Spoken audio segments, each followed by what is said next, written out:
Hi friends, అందరికీ good evening.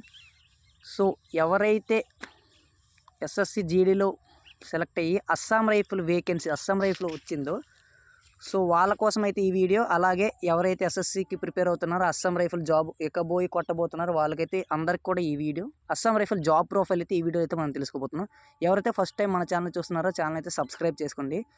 ఇక వీడియోలోకి వెళ్ళిపోతే అస్సాం రైఫిల్స్ మనం ఎస్ఎస్సి జీడీలో 7 ఫోర్స్లానే అస్సాం రైఫిల్ కూడా ఒక ఫోర్సు. అస్సాం రైఫిల్ మెయిన్గా ఏంటంటే ది ఓల్డెస్ట్ పారామిలిటరీ ఫోర్స్ ఏదైనా ఉందంటే ఇది అస్సాం రైఫిల్ అని 1835లో దీన్ని ఎస్టాబ్లిష్ చేయడం అయితే జరిగింది. Assam rifle convert into Indian army, అంటే ఇండియన్ ఆర్మీ ఏ విధమైన పనులు చేస్తుందో, ఏ విధమైన రూల్స్ అయితే పాటిస్తుందో సేమ్ ఎగ్జాక్ట్ అదే రూల్స్ అస్సాం రైఫిల్ కూడా పాటిస్తుంది. ఇంకా అస్సాం రైఫిల్ను కమాండ్ చేసే ఆఫీసర్లు కూడా మేజర్ స్థాయి నుంచి ఎవరైతే ఉంటారో ఇండియన్ ఆర్మీ వాళ్ళే ఉంటారు.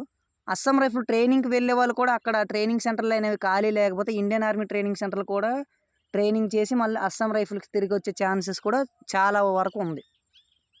మెయిన్గా అస్సాం రైఫిల్ యొక్క జాబ్ ప్రొఫైల్, డ్యూటీస్ ఎక్కడ ఉంటాయని మనం తెలుసుకుంటే, అస్సాం రైఫిల్ యొక్క మెయిన్ జాబ్ ప్రొఫైల్ ఏంటంటే 7 స్టేట్స్ ఏవైతే మనకి సిక్కిము, అరుణాచల్ ప్రదేశ్, అస్సాము, మేఘాలయ, త్రిపుర, నాగాలాండ్, ఈ నార్త్ ఈస్ట్ 7 సిస్టర్స్ ఏవైతే ఉన్నాయో అక్కడ మెయిన్గా వీళ్ళ డ్యూటీ అయితే ఉంటుంది. ఇంకొకటి ఒక 3 బెటాలియన్ అయితే మన జమ్మూ కాశ్మీర్లు కూడా ఎస్టాబ్లిష్ చేయడం అయితే జరిగింది. జమ్మూ కాశ్మీర్లో ఎందుకు 3 బెటాలియన్ ఎస్టాబ్లిష్ చేశారంటే మనకు టెర్రరిస్ట్ ఏవైతే ఉగ్రవాదులు వాళ్ళని అరికట్టడానికి జమ్మూ కాశ్మీర్లో అస్సాం రైఫిల్స్ అయితే వర్క్ చేస్తుంది. తర్వాత నార్త్ ఈస్ట్లో వీళ్ళు మెయిన్ జాబ్ ప్రొఫైల్ ఏంటంటే నాగా మిలిటెంట్స్ ఉంటారు కదా, నాగా మిలిటెంట్స్ కావచ్చు, అక్కడ అస్సాం మిలిటెంట్స్ కావచ్చు, వాళ్ళని అరికట్టడం. తర్వాత కుకీసు, మెయితీస్ అని కొన్ని గ్రూపులు ఉన్నాయి, వాళ్ళ మధ్యన ఎప్పటికప్పుడే దెబ్బలాట్లు తర్వాత ఘర్షణలు చెలరేగుతుంటాయి, వాళ్ళని కూడా అరికట్టడానికి.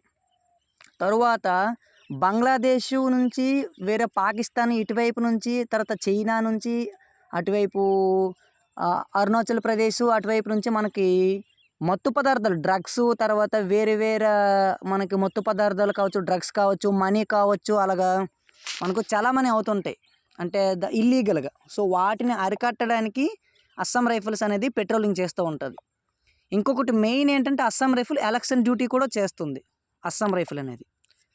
సో అస్సాం రైఫిల్ యొక్క హెడ్ క్వార్టర్స్ అనేది షిల్లాంగ్లో ఉన్నది. ఇప్పుడు మనకి ఏవైతే 7 ఫోర్సెస్ ఉన్నాయో పారామిలిటరీ ఫోర్సెస్, బీఎస్ఎఫ్ కావచ్చు, ఎస్ఎస్బి కావచ్చు, ఐటీబీపీ కావచ్చు, సిఆర్పిఎఫ్ కావచ్చు, సిఏఎస్ఎఫ్ కావచ్చు, వీటి యొక్క మెయిన్ హెడ్ క్వార్టర్స్ అనేది మనకు ఢిల్లీలో ఉంటుంది. కానీ ఒక్క అస్సాం రైఫిల్ యొక్క హెడ్ క్వార్టర్ మాత్రం షిల్లాంగ్లో ఉంది. అంటే చూసుకోండి అస్సాం రైఫిల్ యొక్క పనితీరు అనేది ఎంతవరకు నార్త్ ఈస్ట్లో ముడిపడి ఉన్నదనేది చూసుకోండి ఒకసారి. మనకు ఇంకొకటి ఫెసిలిటీస్కి మనం వెళ్తే ఇండియన్ ఆర్మీకి ఎటువంటి ఫెసిలిటీస్ ఉంటాయో అటువంటి ఫెసిలిటీస్ అస్సాం రైఫిల్స్ కూడా ఉంటుంది. ఈవెన్ డ్రెస్ కోడ్ కూడా అస్సాం రైఫిల్ది ఇండియన్ ఆర్మీది ఒకటే. ఇప్పుడు ఇండియన్ ఆర్మీ ఏదైతే కొత్త డ్రెస్ కోడ్ వచ్చిందో అస్సాం రైఫిల్స్ కూడా అదే డ్రెస్ కోడ్ రావడం జరిగింది. కావాలంటే ఒకసారి చెక్ చేసుకోండి. తరువాత మనకు family health card, Ayushman Bhavan అనే కార్డు అయితే ఒకటి ఉంటుంది. ఇండియన్ ఆర్మీ వాళ్ళకి ఏదైతే కార్డు ఉంటుందో అస్సాం రైఫిల్స్ వాళ్ళు కూడా అదే కార్డు అయితే ఉంటుంది. తర్వాత లిక్కర్ కార్డు, క్యాంటీన్ కార్డు అంటే ఇప్పుడు మనకు సెంట్రల్ పారామిలిటరీ ఫోర్సెస్ ఏవైతే మనకి ఉన్నాయో వీటికి ఇండియన్ ఆర్మీ ఈ క్యాంటీన్ కార్డు మనం తీసుకొని వెళ్ళి ఇండియన్ ఆర్మీ క్యాంటీన్లో చూపిస్తే మనకి సరుకులు అనేవి ఇవ్వరు, వైన్ కూడా ఇవ్వరు. కానీ అస్సాం రైఫిల్ యొక్క క్యాంటీన్ కార్డు అనేది తీసుకొని ఇండియన్ ఆర్మీ క్యాంటీన్కి వెళ్తే మనకి లిక్కర్ ఇస్తారు, మనకి సరుకులు, గ్రాసరీస్, ఎటువంటి వస్తువులు కావాలన్నా సరే ఇస్తారు. అంటే దీన్ని బట్టి మనం చూసుకుంటే ఎవరైతే ఇండియన్ ఆర్మీలో సెలెక్ట్ అయ్యి జాబ్ కొట్టలేకపోయాము, ఇండియన్ ఆర్మీ యూనిఫామ్ వేసుకోలేకపోయామని ఎవరైతే బాధపడుతుంటారో వాళ్ళకు అస్సాం రైఫిల్ అనేది ఒక మంచి ఛాన్స్. అస్సాం రైఫిల్స్తో డ్యూటీ చేస్తే ఇండియన్ ఆర్మీలో డ్యూటీ చేసినట్టే. అస్సాం రైఫిల్స్ ఇండియన్ ఆర్మీ కలిసి కూడా చాలా దగ్గరలో డ్యూటీ చేసి ఉన్నాయి. అస్సాం రైఫిల్ యొక్క most of the battalions 7 sisters లోపే ఉంటుంది. సో మరి అస్సాం రైఫిల్ జాబ్ కొడితే మరి 7 సిస్టర్స్ లోపే ఉండాలా? మరి మనము ఇక్కడ మన తెలుగు స్టేట్స్ ఆంధ్రప్రదేశ్ కానీ తెలంగాణ కానీ అటు హైదరాబాద్ కానీ ఎటువైపు వచ్చే ఛాన్స్ ఉందని అంటే అస్సలు 100కి 90% కూడా ఛాన్స్ లేదు. ఒక్క 10% డెప్యూటేషన్ మీద మనము ఎన్డీఆర్ఎఫ్ కానీ నేషనల్ డిజాస్టర్ రెస్పాన్స్ ఫోర్స్ ఆ దాంట్లోకి వెళ్ళినా, లేదంటే ఎన్ఎస్జి నేషనల్ సెక్యూరిటీ గార్డు, లేదంటే ఎస్పీజీ స్పెషల్ ప్రొటెక్షన్ గ్రూప్, లేదంటే అస్సాం రైఫిల్స్లో ఏవైనా కోర్స్ చేసి బయట మనకి ఏవైనా ఇలాంటి స్పెషల్ ఫోర్సులు కానీ ఎన్డీఆర్ఎఫ్ కానీ వెళ్తే బయట ఎక్కడైనా సరే మనం స్టేయింగ్ చేయడానికి అయితే ఒక 3 ఇయర్స్ 4 ఇయర్స్ అంటే మన ఆంధ్ర తెలంగాణకి వచ్చే ఛాన్స్ అయితే ఉంది. అదర్వైజ్ మన సర్వీస్ మొత్తంలో మన తెలుగు స్టేట్స్కి అయితే రావడం అయితే జరగదు. ఇంకొక మెయిన్ మనకు అస్సాం రైఫిల్స్లో ఫ్యామిలీస్ పెట్టుకోవచ్చా? ఖచ్చితంగా పెట్టుకోవచ్చు. చాలామంది మిత్ ఏంటంటే సెంట్రల్ పారామిలిటరీ ఫోర్సెస్లో ఒక సిఏఎస్ఎఫ్ తప్ప మనకి ఎక్కడ మనము ఫ్యామిలీస్ పెట్టుకోవడానికి ఛాన్స్ ఉండదు అనేసి అంటే, ఎప్పుడైనా సరే ఒక విషయం చెప్తాను చూడండి. మనకు డ్యూటీస్ అనేవి 3 విధాలుగా ఆధారపడి ఉంటాయి. ఒకటి రిస్క్ ఏరియా, తర్వాత సేఫ్ ఏరియా, తర్వాత మీడియము. రిస్క్ ఏరియాస్ అంటే కౌంటర్ ఇన్సర్జెన్సీ, కౌంటర్ టెర్రరిస్టులు, తర్వాత మావోయిస్టులు ఉన్న ప్లేసులు.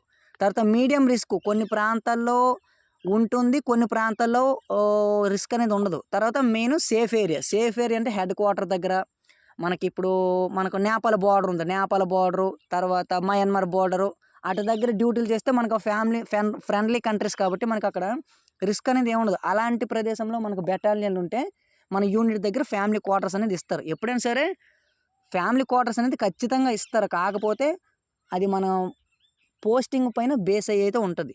ఇది అస్సాం రైఫిల్ యొక్క జాబ్ ప్రొఫైలు. చాలామంది ఏమనుకుంటారంటే అస్సాం రైఫిల్ కానీ, సిఆర్పిఎఫ్ కానీ, బీఎస్ఎఫ్ కానీ డ్యూటీస్ అనేవి చాలా హార్డ్గా ఉంటాయి, చాలా కష్టంగా ఉంటాయి, వెళ్తే అక్కడ మనం ఎప్పుడు ఉంటామో లేకపోతే పైకి పోతామో తెలియదు అనుకుంటారు. కానీ ఒకప్పుడైతే రైఫిల్స్తో యుద్ధం చేసే రోజులు ఉన్నాయి. కానీ ఇప్పుడు అంతా డిజిటల్ యుద్ధం అయిపోయింది. దట్టు మిలిటెన్స్, తర్వాత కౌంటర్ ఇన్సర్జెన్సీ, తర్వాత ఇప్పుడు నక్సలిజము మొత్తం అంతరించిపోయి పూర్తిగా ఇప్పుడు సేఫ్లోకి అయితే వచ్చిందండి. ఇప్పుడైతే మరి రిస్క్ అనే మాటే లేదు. మనకు పెట్రోలింగ్ చేయాలని చేస్తున్నారు కానీ అంత రిస్క్ అయితే లేదు. కాబట్టి ఎవరైనా సరే అస్సాం రైఫిల్ జాబ్ వచ్చినా, సెంట్రల్ పారామిలిటరీ ఏ జాబ్ వచ్చినా సరే ఖచ్చితంగా చేసుకోవచ్చు. అన్ని రకాల సదుపాయాలు ఉంటాయి. ఇంకొకటి శాలరీ విషయంకి వస్తే అస్సాం రైఫిల్లో 3rd స్టేజ్లో ఉండి చాలా హై శాలరీ. మీరు ట్రైనింగ్లోనే 33,000 వరకు తీసుకోవచ్చు. ఆఫ్టర్ పోస్టింగ్ మీ పోస్టింగ్ ఏరియా బట్టి డిసైడ్ అయ్యి 45,000 నుంచి 50,000 మధ్య, అంటే 45,000 నుంచి 50,000 మధ్య శాలరీ తీసుకునే అవకాశం కూడా ఉంటుంది. కాబట్టి అస్సాం రైఫిల్ అనేది చాలా మంచి జాబ్. ఎవరికైనా అస్సాం రైఫిల్ వస్తే కళ్ళు మూసుకొని ఆడుకుంటూ పాడుకుంటూ వెళ్ళిపోండి ట్రైనింగ్కి. మనకు అస్సాం రైఫిల్ ట్రైనింగ్ సెంటర్స్ ఎక్కడ ఉన్నాయంటే మొత్తం 3 ఉన్నాయండి. సుకోవి, దిమాపూరు, తర్వాత ఇంకొకటి ఏదో ఒకటి ఉందో నాకైతే సరిగ్గా గుర్తులేదు. మొత్తం 3 అయితే ఉంటుందండి. సుకోవి, దిప్పు, దిమాపూరు ఈ 3 ట్రైనింగ్ సెంటర్లు అయితే ఉన్నాయండి మనకి. అక్కడైతే మనకి అస్సాం రైఫిల్ ఎవరికి జాబ్ వచ్చినా సరే, ఒకవేళ ట్రేడ్స్మెన్ జాబ్లో సెలెక్ట్ అయినా, జీడీ జాబ్లో సెలెక్ట్ అయినా సరే అస్సాం రైఫిల్స్ అనేది మనకి ఈ 3 దాంట్లోనే ట్రైనింగ్ చేయాల్సి అయితే ఉంటుంది. ట్రైనింగ్ ఎన్ని వారాలు ఉంటుందంటే 44 వీక్స్. సెంట్రల్ పారామిలిటరీ ఫోర్సెస్లో ఏదైనా సరే జీడీగా మన భర్తీ అయితే 44 వీక్స్ అయితే ట్రైనింగ్ ఉంటుందండి. సో ఇది అస్సాం రైఫిల్ యొక్క జాబ్ ప్రొఫైలు. మొత్తం ఇన్ఫర్మేషన్ అయితే నేను ఇచ్చానైతే అనుకుంటున్నాను. ఏమైనా మిస్ అయ్యి ఉంటే, ఏమైనా తప్పు చెప్పుంటే కింద అయితే కామెంట్ చేయండి. 90% తప్పు అయితే చెప్పలేదు. ఏమైనా ఇంకా ఇన్ఫర్మేషన్ మర్చిపోయింటే కింద అయితే కామెంట్ చేయండి. నేను దానికి రిప్లై ఇచ్చి నేనైతే సరి చేసుకుంటానండి. ఎవరైతే ఫస్ట్ టైం మన ఛానల్ చూస్తున్నారో ఛానల్ అయితే సబ్స్క్రైబ్ చేసుకోండి. ఇంకా మోర్ వీడియోస్, ఇంకా ఏ వీడియోస్ కావాలన్నా కింద కామెంట్ చేయండి. ఖచ్చితంగా కామెంట్ చూసి అది మనందరికీ వర్త్ అనిపిస్తే ఖచ్చితంగా రిప్లై అయితే ఇస్తాను. ఖచ్చితంగా వీడియోస్ చేయడానికి అయితే ట్రై చేస్తాను. మన ఛానల్ అనేది ఎవరైతే యాస్పరెంట్స్, ఎవరైతే డిఫెన్స్ కావచ్చు, స్టేట్ కానిస్టేబుల్ కావచ్చు, రన్నింగ్ కావచ్చు, ఆర్మీ కావచ్చు, air force, navy, state constable, state ఏ నోటిఫికేషన్ ప్రిపేర్ అవుతున్నా సరే గైడెన్స్ అయితే ఖచ్చితంగా ఇస్తామండి. మన ఛానల్ అయితే సబ్స్క్రైబ్ చేసుకుని పక్కన బెల్ ఐకాన్ అయితే యాక్టివేషన్లో పెట్టుకుని. Thank you friends. జై హింద్.